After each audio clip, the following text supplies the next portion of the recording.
readers, I'm Christie Stratos, and today I wanted to tell you about a really cool movie I just watched, Angels with Dirty Faces. And let's see if you can get that glare out of there.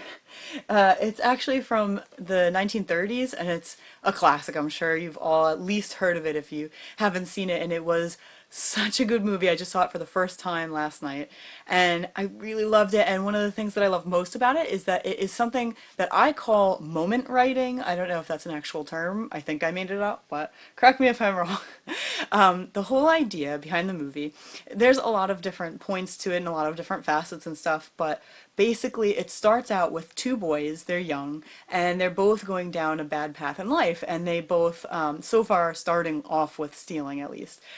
And they both get caught by the cops, but they try to make a run for it, and they both need to jump this fence together, but one of them is faster than the other, and he jumps it, and the second one is just a moment too late, just a second too late to actually make it over the fence, so the cops get him, and the difference in their lives begins there. Because of that moment's difference, the one who did make it over the fence becomes a priest, and the one who didn't make it over the fence goes to juvie and learns pretty much how to get away with things and becomes a gangster. So you see him in and out of jail for the rest of the film, and like I said, he's a gangster, and he's not a bad person, but this is the life he knows, and it's the life he learns in juvie.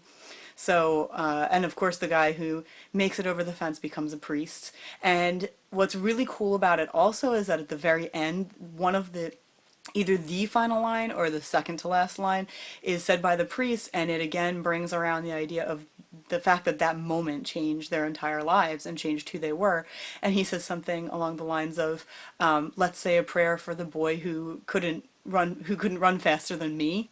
Let's say a prayer for the boy who couldn't run faster than me.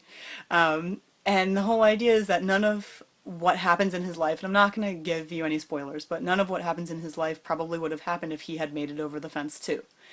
And I just think that that is such cool writing. It was a great idea for a film, and I really like to do that kind of writing myself.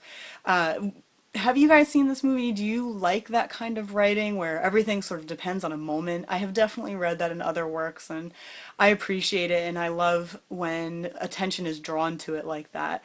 And it's such a big deal. I mean, it really does happen on an everyday basis, and we don't know how our lives would be different if we had made one either slightly different decision or we'd left the house a moment later or something. You just never know.